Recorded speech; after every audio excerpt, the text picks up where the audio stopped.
Welcome to the Radio Video Store Podcast.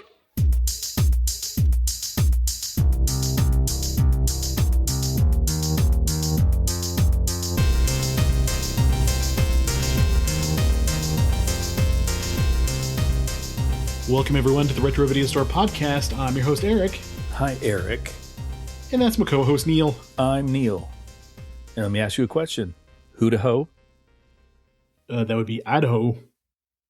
And that is where David is moving stuff, or I don't know if he's going to live there or not, but he cannot make it as per usual. He was here for 1 week and he's gone. We'll see him in 6 months. Yeah, we won't see him for a while, but yeah, he is in the midst of moving. We had a cavalcade of technical difficulties last week. One laptop was not working, and then my quantum internet fiber, hopefully I don't get sued for saying this, went down for like a 24-hour period. It was hellish. It was bad. Quantum fiber internet. Yes. Is Quantum the name of the company, or is this Quantum is the name of the company. Okay. And what here's me dogging more companies. Quantum was recently bought by AT&T, which means it's going to be terrible.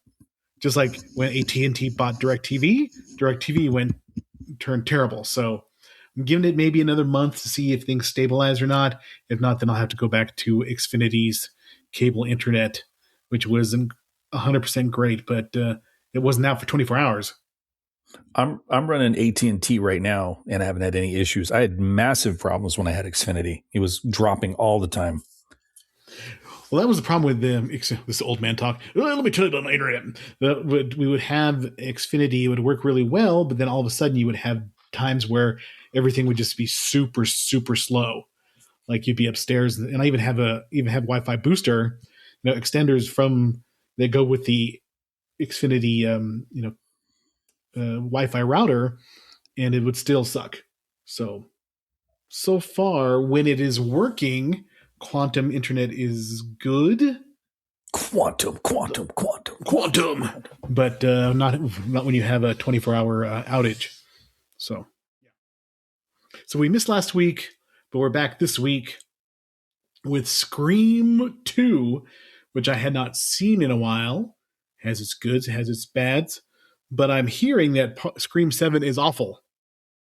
There is like fan revolt when it comes to Scream 7, and I've heard of a variety of reasons. I won't say them because I haven't seen it.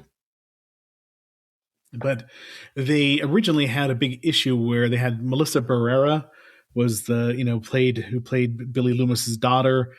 And Jenna Ortega were in the Scream 5 and Scream 6, which I thought was a really good return to form. They were fun.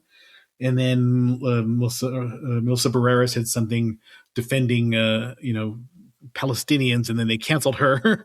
And then she got kicked off, and they decided to spend a bunch of money and bring back Neve Campbell for like $7 million, and then rewrite the entire story. They were going in a different route that seems sort of original, but now apparently they just drug it all the way back, and it's not very good, even though it made a shitload of money this weekend. I think the Scream diehards are not happy.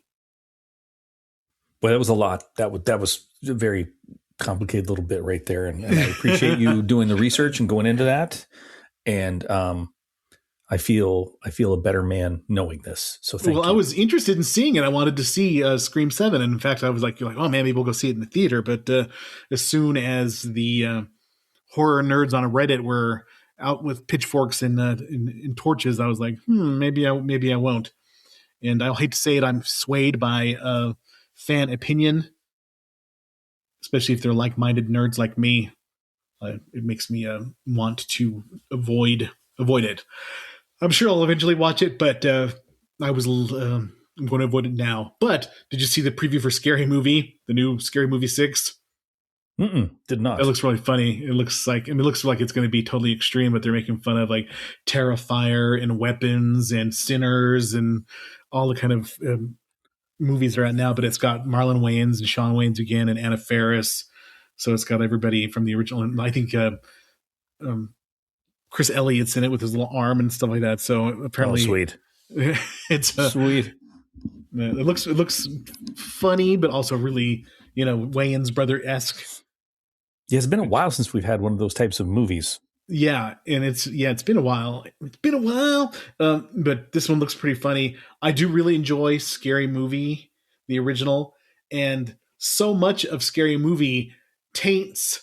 When I use the word taints, my perception of Scream 2, especially when Jada Pinkett Smith gets stabbed in the theater, which we'll talk about.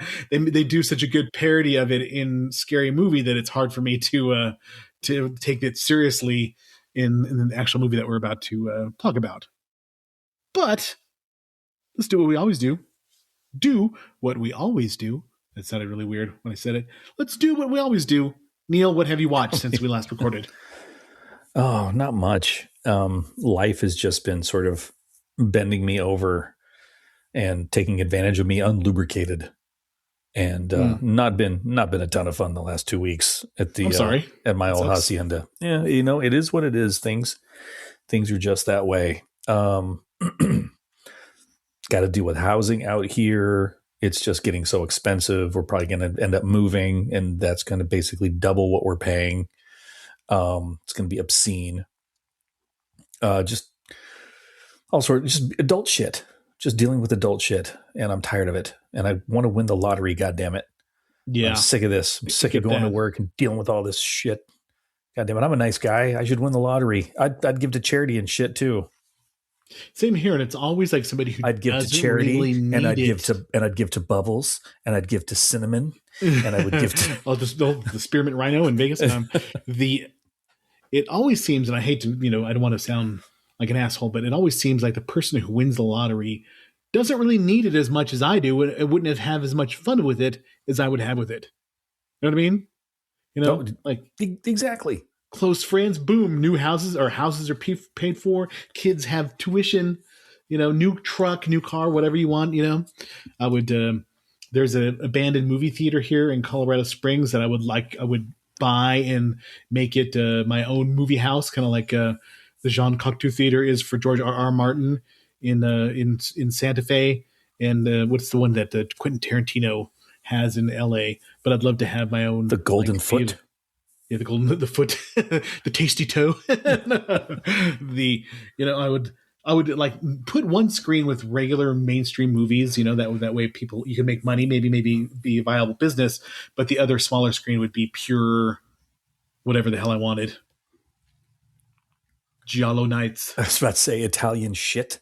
Giallo nights, Godzilla mornings. Yeah. I would do that. I would just, this would be, a little pipe dream here, is I would do what I did as a kid. Remember when at the Allen Theater in Farmington, they would have the matinee in the morning, on the Sundays, or even during the summers, and it would be kids movies. It would be like a Godzilla movie, or maybe like the Aristocats, or something that was, aimed at kids. That would be fun. Take your kids to see, a classic movie at the theater. And then it would be like late night Emmanuel 2, Emmanuel for the wankers. Yeah. A lot of TV. Just watching TV, just sitting down, just trying to drone into things mindlessly. I don't think I've really watched any movies. I've done series. I started Wonder Man. Oh, I heard that's good. It's been good so far. It's not like, the super like action kind of stuff that they do. It's more along like, oh, here's this, and it's a little bit on the depressing and sad side, and we're going to draw this out. It's kind of one of those. I think I'm on started the fourth episode. Watched The Pit. Finished Welcome to Derry. Watched the end for that twice. That was good. Yeah, so good. That was a good last episode. Yeah. Yeah, just, not a lot. Just been getting home late and got all kinds of other shit to do, and just haven't really had a lot of time just to watch a movie. Mm-hmm. Really wanted to go see Send Help, but that's not in the cards. That sucks. Hopefully things calm down. Not so busy after, hope so. Yeah. So what behind the scenes things have you watched? I don't think there's sports, so I know that there's no sports. Yeah, when there is no sports, I've watched. Well, the day that the power went out, I watch Blu-rays all day. So I watched the internet went out, not the power, right? The internet. No, sorry, the power. I mean, the internet went out the day. It might as well have been the power. The day the day the internet stood still. So the day the internet stood still, I watched a bunch of stuff on Blu-ray. I watched that compendium of slasher and horror movie clips called Terror in the Isles, which I own on Blu-ray for some reason. Then I watched a little bit of Godzilla Final Wars. Just kind of did the highlight reel of that.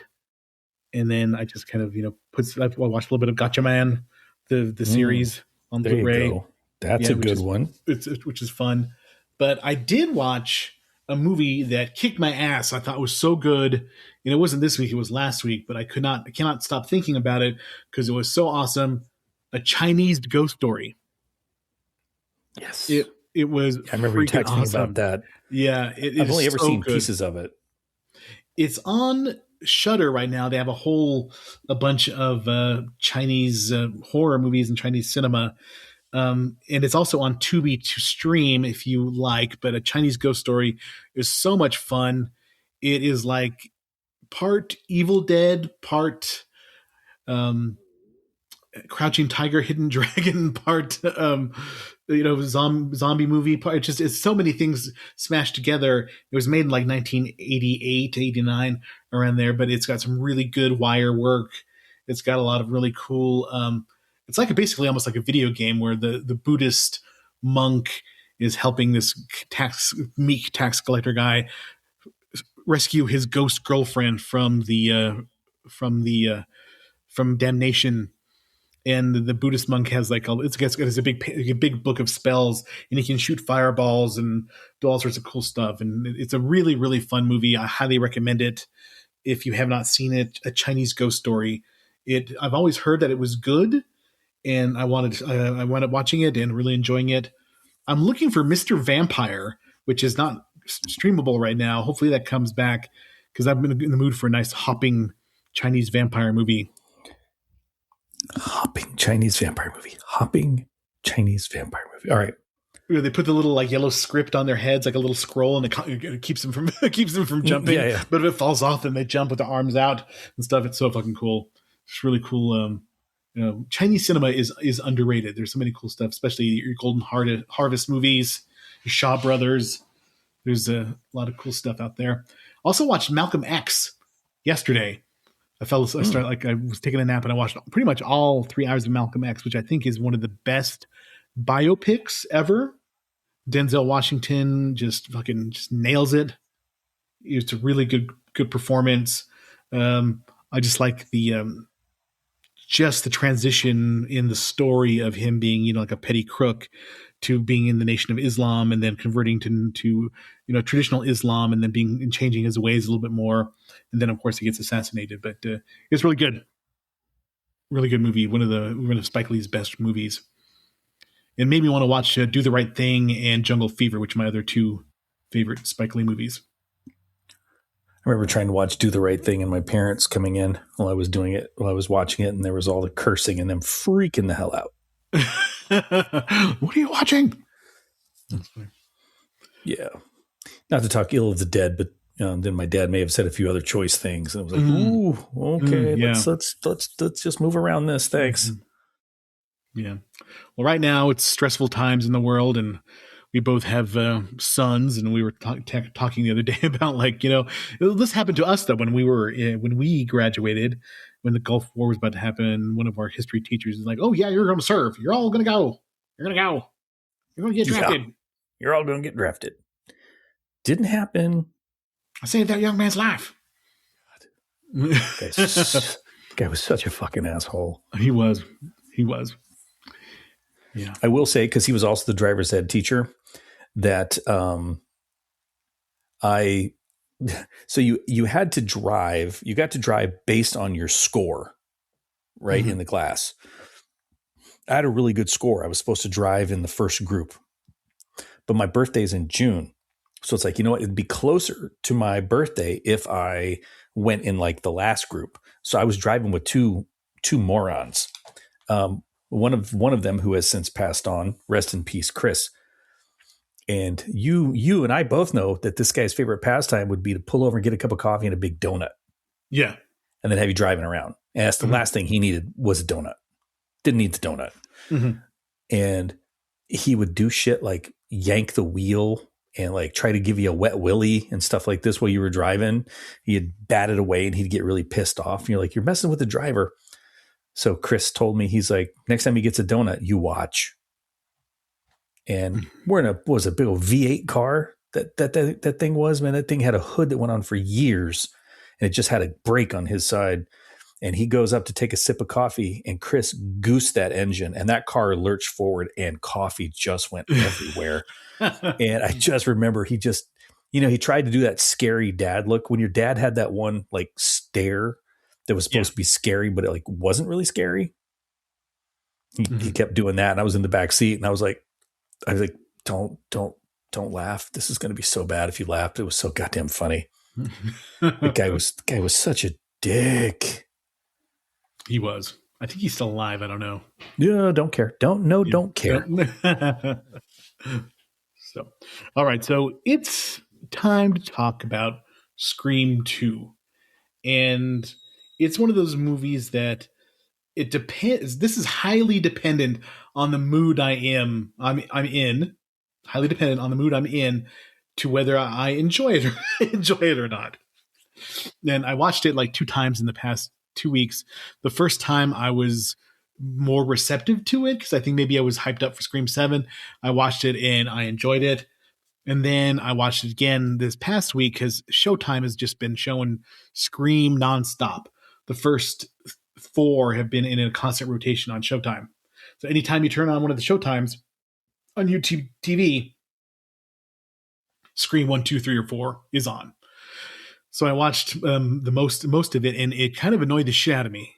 You could tell that they didn't have a script done, or they were changing the script because the script got leaked because there's so much shit that happens that makes no difference in the outcome of the movie. And case in point is this stupid "I'm going to serenade Sydney" in the cafeteria, and that was just awkward and dumb. And I hate the stupid theme that they have for Dewey. That was more like those like 80s like over the top romantic gestures shit that they always did. That like that they got the yutzes like, oh yeah, girl really wants that. No, that's really the last thing most would want was for you to make them try to do that and try doing that feel in school that now. Embarrassed. Yeah. Try doing that in school now. Do you want to hit us with the Internet Movie Database tagline? Yeah. A year after the Woodsboro murders, the survivors try to move on at Windsor College in Ohio, but when a new Ghostface killer starts a campus killing spree, they must face terror all over again. All right. This movie came out less than a year after the original Scream. Kevin Williamson, who wrote the original Scream and, of course, did Dawson's Creek, he wrote a small treatment for the sequel, and it was basically, just notes and stuff like that of what he wanted to happen, and then they greenlit it because the original Scream made so much money. And I still think, and I'm going to opine already, that it's impossible to top the first intro scene from Scream, from the original Scream in the series. I mean, it's just so good with Drew Barrymore, who you think, they did the bait and switch. You thought that she was going to be the star of the movie, and she gets off in a really graphic way in a set piece that really sets the tone for the movie. And the set piece here, which we'll talk about, the movie theater set piece, is just dumb. And the way it's played is dumb. What? What? Why am I just hearing this now? I don't know if I can be here. I may have to go. And Jada Pinkett Smith is annoying. That's a joke. I hated it too. I was joking with you. Yeah. Okay. and you wanted to see Jada Pinkett get killed. More so now. Yeah, more so now, but with the benefit of the hindsight, the way she's like, I have my money, I want your money. I'll be like, Okay. Alrighty then. I know. So Scream 2, 1997. Hard to believe it's 29 years ago when the movie came out. I saw it in the theater with Jamie. I remember specifically going to see it at the Animus 4, I think. And yeah. I was moving to California. Yeah. Big fucking mistake there. Did you see it in the theater or did you wait for video on this one? I think I ended up seeing this one in the theater because I was living in a little, I say little beach town. Living in a beach town called Santa Cruz at that time, and couldn't really afford gas, couldn't really afford anything. So I think I saved up and walked to the theater and watched this one. Mm. Yes. Wes Craven agreed to direct the movie, but I think they gave him the kind of dangle that movie, the violin movie that he made afterwards. What was it called? The violin movie? Yeah, Music of the Heart.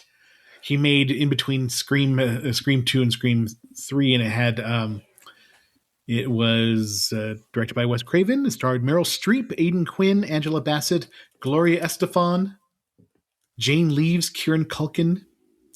I remember, I don't remember the movie at all because I would never watch it, but I remember that was weird. This is Wes Craven? What the hell? Yeah, good God. I don't even recognize this poster. Right? One thing is... it's a skip for me. Yeah, that he was involved in pornography when he first started.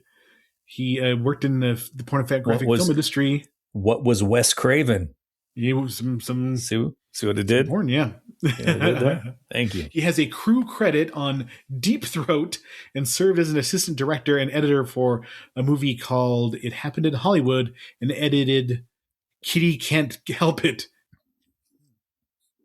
But he earned a master's degree in philosophy from Johns Hopkins University. So he's a man of varied tastes, that Wes Craven. Most of them salty. So one of my favorite, this is a real aside. One of the funniest porn actor names I ever heard was Craven Moorhead. Was one of the was it? Craven Moorhead. Was it Seinfeld? I want my name to be Dixie Normus. Oh God, what was it was the Kevin Smith movie where they were going to make Zack and Miri make a porno. Yeah, Chester the Molester Cuckenstuff. Oh, that wants to be your porn name. Oh, we can have porn names. I didn't know we could have porn names. Fucking, I never watch those movies for anything else but Jay. I just want to see Jay in the movies. Yeah, he's really the funniest, especially in Clerks 2 when he's doing the Buffalo Bill, the Buffalo Bill dance. I guess they're doing a new Clerks. Oh, really? Another one? Mm-hmm. Oh, wow. It's just I enjoy Kevin Smith. He was one of the influencers of me to actually start a podcast. You know, because he's had Smodcast for such a long time and stuff like that. But I feel like he's going to the Clerks well maybe one too many times. Pete Jones, that was the name he chose. Pete Jones. I want to be Pete Jones. So Wes Craven really made his name with Last House on the Left. Have you seen Last House on the Left? Yeah, a long ass time ago. Yeah, it's such an unpleasant watch. It's a tough watch. Any movie with like an extended sexual assault scene and everybody's an asshole and it's really grainy and grimy and they have these weird Keystone cops in the middle of it. It just doesn't make any sense. Just not a great movie. But one movie that he did that I think we should do pretty soon is Swamp Thing. Remember Swamp Thing? Yep. Yeah. My mom took me to go see that because she knew I was a huge Swamp Thing fan. Yeah. Love those comic books. And we talked about that because they were just so gritty. Mm-hmm. Yeah, it was such a weird, especially when Alan Moore started getting a hold of the Swamp Thing, where it was just turned into a really kind of, cosmic horror kind of thing where he the imprint of Alec Holland, the man that he wasn't really there. It was just contained memories within the swamp thing, and it turned. I don't know. It was really weird. It just got weirder and weirder and weirder. But he did a movie called Deadly Blessing with Ernest Borgnine and an early Sharon Stone about the incubus. Remember my dad took us to see that movie when I'm not surprised by any of this. When I was 8. And it scared the shit out of me. Of course, Nightmare on Elm Street, The Hills Have Eyes, Deadly Friend, which is a cheesy movie, Serpent the Rainbow, which we've done an episode on, Shocker, which we should probably do sometime. We haven't done Deadly Friend. Yeah. We haven't done They put the chip in her and she walks around with her hands like a slee stack. Mm-hmm. That was so great. The part where she hits the lady in the face with a basketball. Splatters. So Deadly Friend, Shocker, The People Under the Stairs, Wes Craven's New Nightmare, A Vampire in Brooklyn. I didn't realize he did that. For some reason, I thought it was John Landis. I guess I was wrong. John Landis did another vampire movie. I think was it Once Bitten or something like that? I don't remember. Scream 2, Music of the Heart, then Scream 3. And his last movie that he directed was Scream 4, which I will say is my personal favorite Scream movie out of the entire series. I love that one. It just, for some reason, I just enjoyed that one more than any of the other ones. I have no real specific memories of these movies other than the first one. Not until I get into them, maybe like 15, 20 minutes is, okay, that's this one. Okay, got it. Scream 4, Emma Roberts was the killer. She was like Sydney's niece, and she wanted to be a copycat killer. And then she kind of like, she has like an apprentice kind of guy that she kills and stuff. But it's all about remakes. It's all very self-referential about the remake cycle in the early 2000s, in the late 2000s. So it's a fun one. I enjoy that one probably more. It's 1 and 4 are my two favorites. I think 5 and 6 go after that. 2, 3, and then where we're at now, I haven't seen 7, but yeah. Haven't seen 7 either. I have no plans. Went and saw 6 though. Yeah, that one was in New York, and that was kind of good when he's killing all the people in the bodega and stuff like that. That was a pretty good one. And when the girl's crawling across in between the two apartment buildings on the ladder, and she gets smashed. That's a good one. So okay, yeah, that's bringing visuals to mind. Thanks for that one. Yeah, December 12th, 1997. 120 minutes long. It feels longer. It drags out a lot in some places. $24 million budget. Opening weekend, $32.9 million. Worldwide total of $172 million. So it was a pretty good success. They fast tracked it. Wes Craven returned. Kevin Williamson wrote the screenplay. Marco Beltrami, who does the music. There's something about the music I'm not a big fan of. I don't know, just something. I like the original theme and stuff, but I couldn't even hum that for you. I paid zero attention to the music in this movie. So one major thing about the movie is that remember that website Ain't It Cool News, which used to be like the big Hollywood insider, internet movie snob website. They leaked the script onto that website, and it really put a monkey wrench in the machine there, and they had to rewrite it. And there were days during the production that they were basically winging it. So the whole scenes where Sydney is doing the stupid play, all that kind of stuff was added just because Wes Craven thought that would add context or something like that, and it was dumb.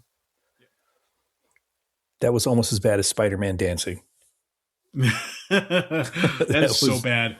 That was so right bad. Up there. Oh. If Sydney would have done like the hand roll, like this thing, partway during it, I would not have been surprised.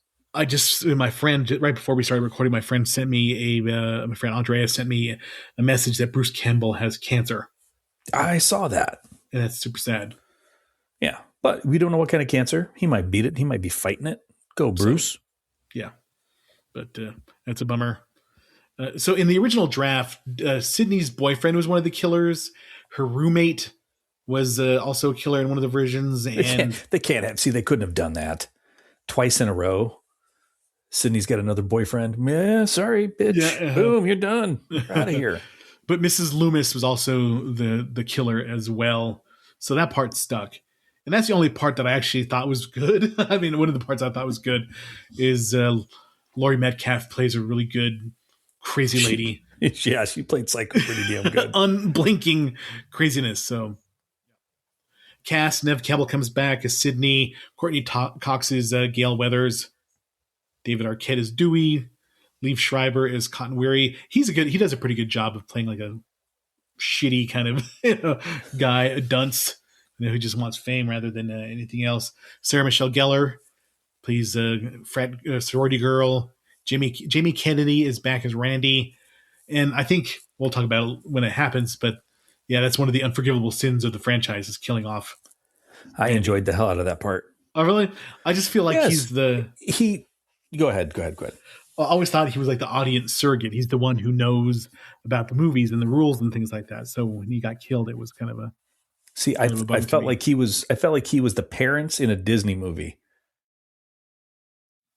You know that he'd be important. You know that he'd really help things just move along. But you know what? We're offing him. We're gonna get rid of him. Yeah. Early Timothy Oliphant in this one plays plays Mickey. Turns out to be the killer. Jerry O'Connell and Jada Pinkett Smith and Omar Epps, who were quickly disposed of at the beginning of the movie. The whole movie just felt like an episode of a new TV show called I Recognize That Guy. Yeah, they really went with a lot of kind of medium well-known people in the movie. I know that guy. You want to hit us with the critical consensus? On the review aggregator Rotten Tomatoes, it gets an approval rating of 82%, and that's based on 133 reviews. And that would be a positive review from Mrs. Hamilton, which saved us some heartache. Thank you. All right, the critical consensus reads, as with the first film, Scream 2 is a gleeful takedown of scary movie conventions that manages to poke fun at terrible, horror sequels, without falling victim to the same fate. Metacritic, it gets a weighted average score of 62 out of 100. That's 22 critics. That indicates generally favorable reviews. And on CinemaScore, the audience gave the film an average grade of B+ on an A+ to F scale.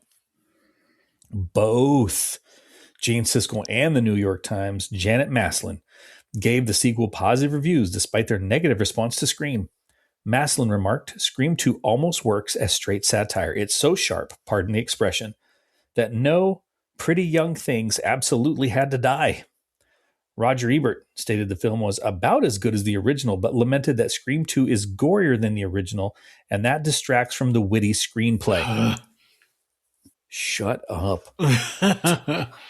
Time Out London was mixed in its response, calling the film superior to most other horror films, but poor in comparison to Scream, while Variety, scathing of Scream before its release, positively received the sequel, saying, characters ponder whether any sequel ever topped the original. Scream 2 is certainly worthy of being part of that debate. Empire's Kim Nguyen echoed this sentiment, saying some great comic and terrifying moments, but suffers for not being as original as the original. Remarking that though the film had the same elements that made Scream a success, they were no longer surprising for having been in Scream. There was, however, criticism over the death of the character Randy Meeks, played by Kennedy. John Muir, author of Wes Craven, The Art of Horror, called the character's death the most devastating moment of the sequel. I enjoyed the shit out of it. And a bad call. Wrong. But praised the development of the other surviving characters from Scream, calling Cox, Arquette, and Campbell's characters beloved. In contrast, Muir criticized all the new characters in Scream 2, believing they never attained the same depth of the Scream cast because of Scream 2's focus on increasing the body count and violence over the original, saying that the film's killer could literally be anyone, which I think was kind of the point. Yeah. As the audience is never provided with enough information about the new characters to form an opinion about them, which I think is the point. Ebert also commented upon this, saying, there is no way to guess who's doing the killing, and everyone who seems suspicious is almost sure to be innocent. Ta-da. That's a whodunit. That's what Ta-da. Yeah, that's part of the. What do you want? It's like you want. Oh, okay. Let me scoop the answer up. Here comes the answer plane. Open up the answer hanger. Who's a big twirl your boy? mustache enough and being evil enough. Yeah. Yeah, the we've talked a little bit about the intro, which is kind of fun, and except for Jada Pinkett Smith, she's so unlikable. Even then, even before everything we know about her and everything that everything that has transpired in the last 30 years with her, even then, I was just like, she is annoying. Hope she dies, and she does, but they make fun of it so well in Scary Movie that I cannot see this without thinking of the girl talking in the theater and videotaping in the theater and calling her friend in the theater, and everybody gets so mad at her that the whole theater kills her, everybody in it, because she's enjoying ruining everybody's experience. That is too funny. You want to know a secret? Never seen Scary Movie. Oh, really? Oh, God, you got to watch it, because after watching Scream 2, I Know What You Did Last Summer, it makes fun of all those movies so well. I think it's on Paramount Plus right now, if I remember correctly. The first one and the second one are kind of funny. Anything after that was really, really bad because the Wayans brothers had less and less to do with it. But the first one is the funniest and the least politically correct, and it's funny and offensive at the same time. Speaking of the Wayans brothers, I will always go to bat for Don't Be a Menace to South Central while drinking your juice in the hood. I fucking love that movie. It is so stupid, but if it is on, I will watch it, and it parodies all those 90s hood movies so well that I find it super, super funny. So if you went to a movie... Trying to think if I've even seen that. Oh, it's so good. Oh, yeah? Okay. It's so funny. So would you enjoy a movie with It's So Patent, everybody was freaking out and acting like so enthusiastic like that? I would probably not. That's the Rocky that's the Rocky Horror Picture Show. Yeah. And that's kind of expected at this point. You know what you're getting into, but for just like a sequel movie for everybody to be doing that, I would not have enjoyed that. Yeah. Mm-hmm. Yeah, it would have annoyed me. I will say, this is my hot take. This is going to be like sports radio. Hot take that I don't like Sydney Prescott at all. There's just something about her, especially in this movie. There's something about her that annoys me. I mean, she's a tough final girl. She always fights back. She always, gets some good hits in on the bad guy. But there's something about her. Just, I don't know if it's Neve Campbell, the actress, or it's just the way she's written that annoys me. But that is my hot take. And the further they got away from her in the series, the more you enjoyed it. More I enjoyed it. Yeah, exactly. Like, so was it Party of Five? What are your thoughts on Party of Five? I never watched a single episode. Same. Those are the only two things I know her from. Mm-hmm.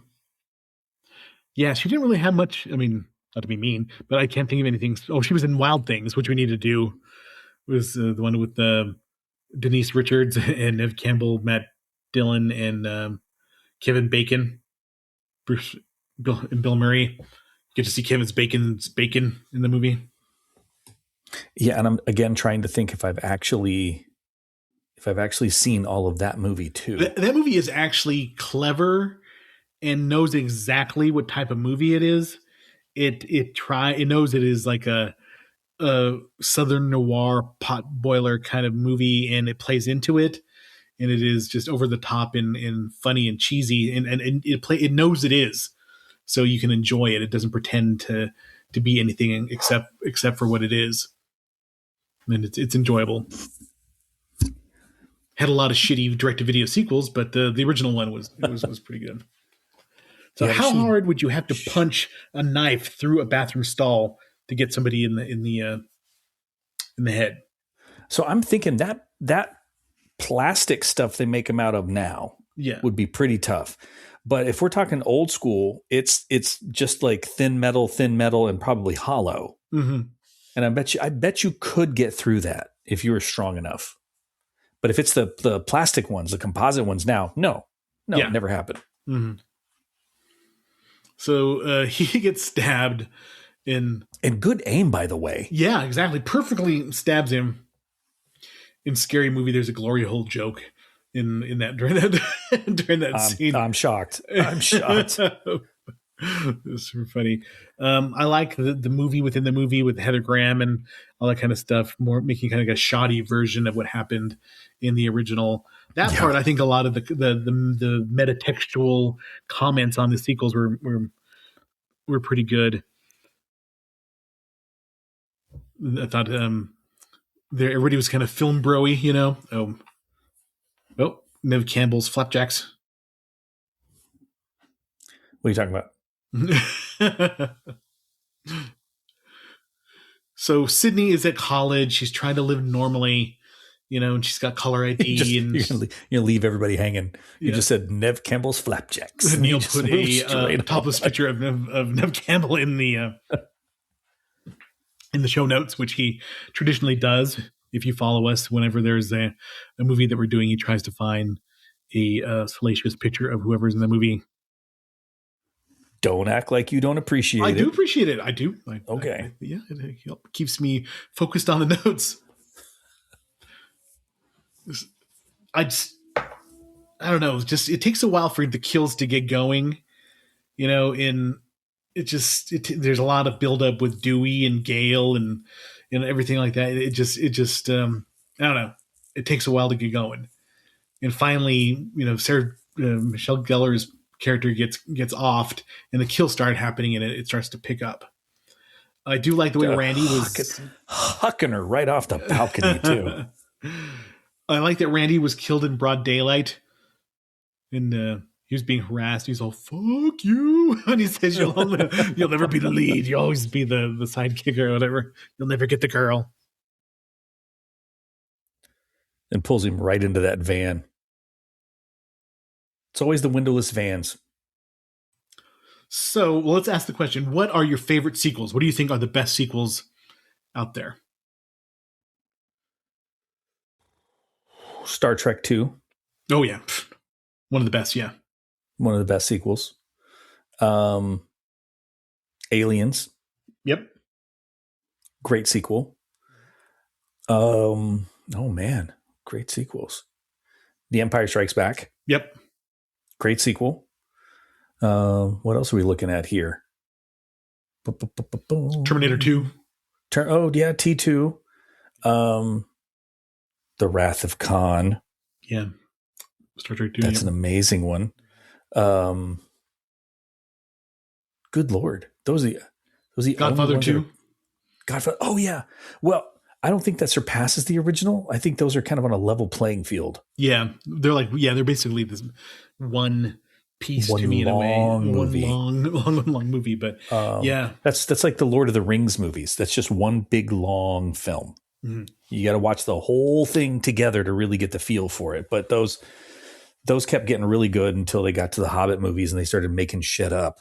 Yeah. Legolas isn't here. What the hell's going on? Yeah. Legolas. Where'd the doors get here? What's going on? I watched another side. I watched Terrifier 2. Oh yeah, that's better than the original one. The original was grim. Yeah.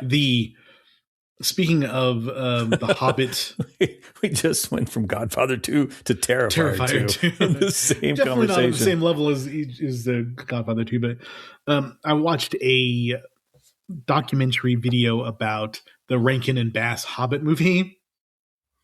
And Frodo of the 9 Fingers. Yes.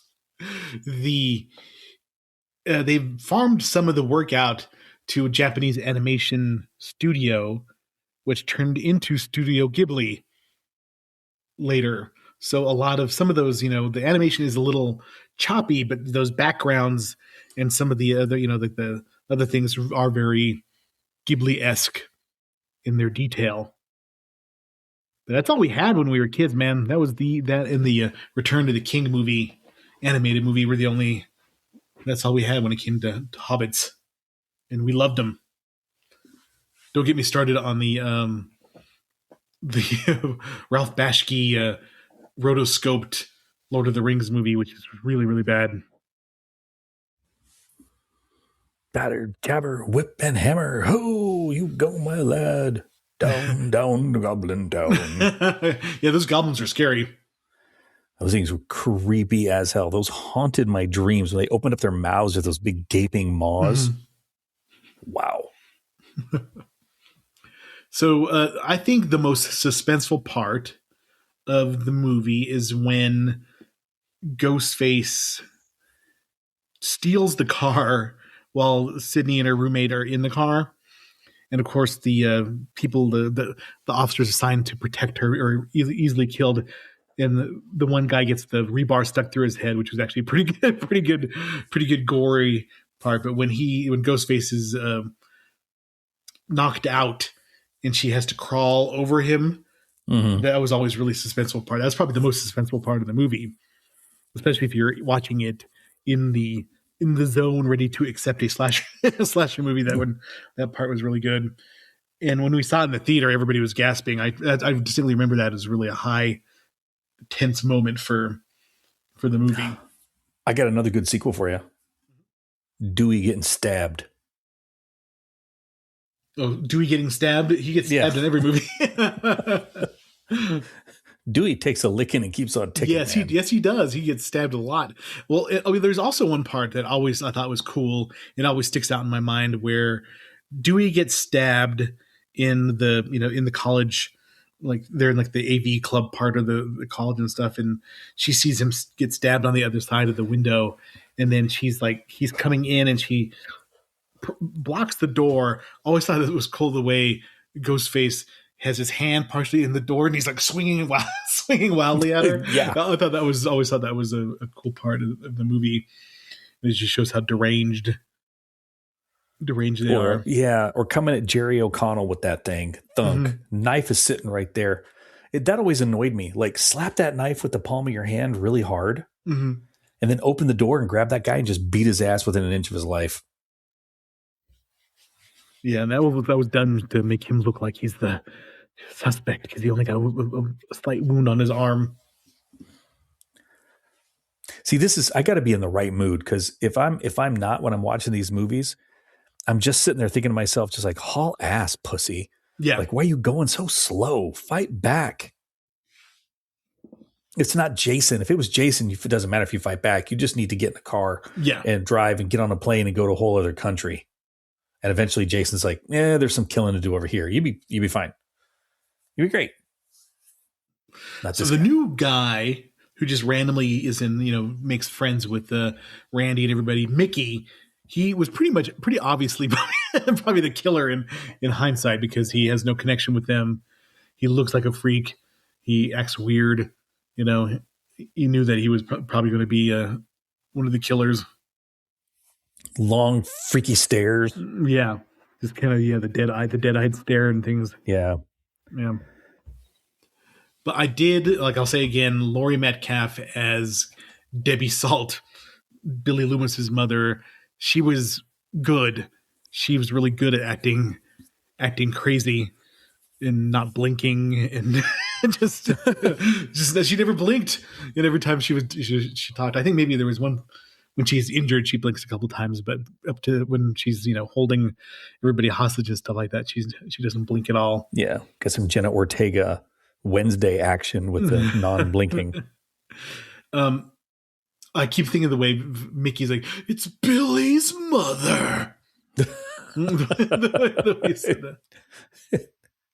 How does one act crazy? Well, here, let's follow the formula.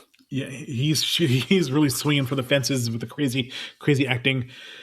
I always feel it's always kind of funny how they're always dogging Sydney's mom for being a tramp because Yeah, no shit. They go after her a lot, and they do even more in Scream 3, where she has a illegitimate child who's like Sydney's half brother, and it's all fucked up.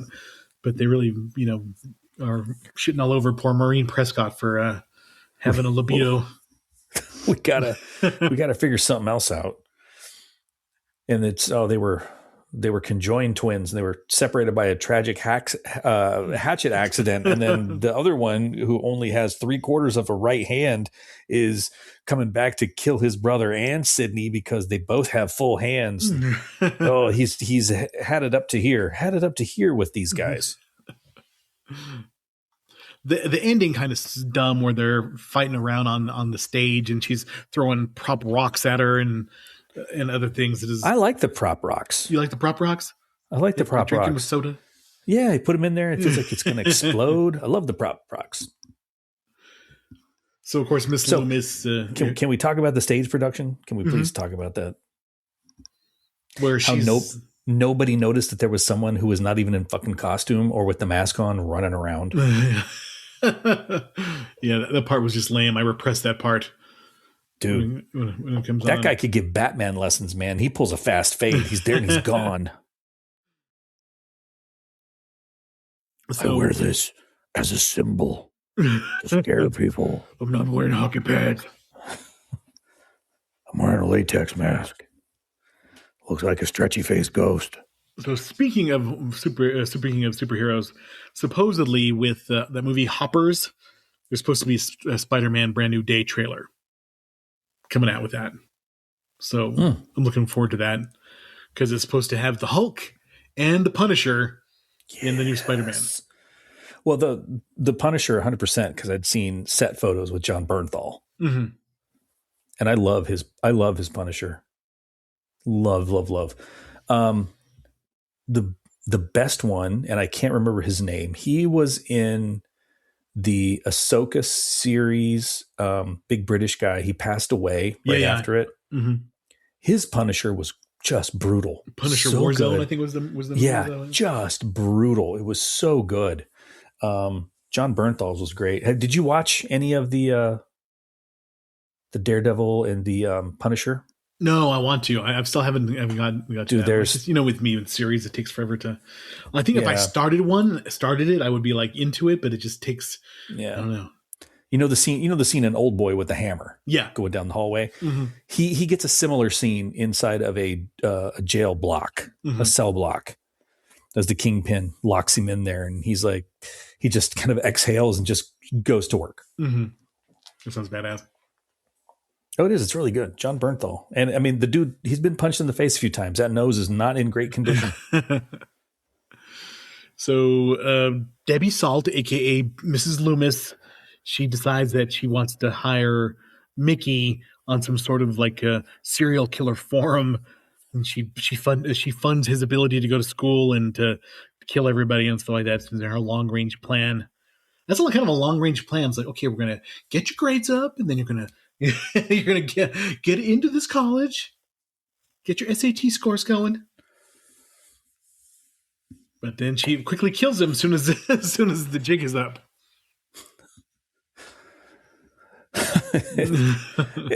Yeah. When I told my wife I thought this was okay, she suggested, you know what, I'll get on there and I'll talk to Eric about this because this movie was great. I mean, it was good. It had good parts to it, but it went on. There's so much of it. And one of the reviews I'll agree with is like, it's hard to recreate the surprises that they had in the original. There's everything else is going to be a riff on the stuff they talked about already. And, it's hard to think about creative ways to link everybody up. And which obviously, is the detriment of Scream 7 from what I hear. So, yeah. But I mean, their big gripe is the one thing that I remember enjoying about this was you had it narrowed down to like 3 people, like pretty quick. But then, they're saying, hey, they don't give us enough information to figure out who it is. That's the point. Yeah. That's when Fred and Velma and Shaggy and the other one, Daphne, pull the mask off, and you're like, oh, okay, it's this guy. All right. What would the motivation be? And then they pontificate and they give you the whole, like, here's the reason, this is what we're doing. Mm-hmm. And it's like, oh, they didn't just tell you. It was just complete background noise, something that you never saw. Yeah. That part I like. I do like that. I don't want to be beaten about the head with like, oh, did you notice this? Wink, wink, nudge, nudge. Did you notice this? Not that. This is frozen pizza, and it shall be treated as such. So yeah, I think I agree with you. It's not terrible. It's a little too long. There are some things that they could, do better, but it's better than Scream 3, which we'll eventually do. I don't even remember that. I'm in a hurry to do that one. So, well, there's a lot of people with revisionist views on it saying it's not that bad, but I remember when it came out, I was like, this is bullshit. I'm out. And it took a long time before they even, even just attempted to do another one. So like a 10-year gap. Scream 3. I'm looking at who's in it. David Arquette, Parker Posey, Patrick Dempsey. I don't think I saw this one. Nobody in this looks familiar to me.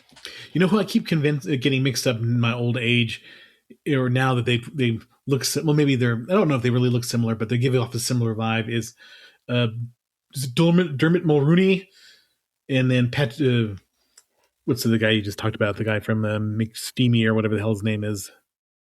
They look the same to me. Dermot Mulroney and oh God, yes, I know who you're talking about. Yeah, you just said his name. I know. God damn you! This is the old age moment. He was the killer in Thanksgiving. Patrick Dempsey. Yeah, Patrick Dempsey. Yeah. Seems a little racist that you can't tell white people apart. I know it is. We don't all look alike, Eric. So since we have a few minutes, let's talk about the list of horror films of 1997. Kind of bleak. There's American Vampire, which I have not ever seen. Aberration, never saw that one. Alien Resurrection, it's better than Alien 3, but not good. American Werewolf in Paris, that was crap. Anaconda, which we've done a episode on. Did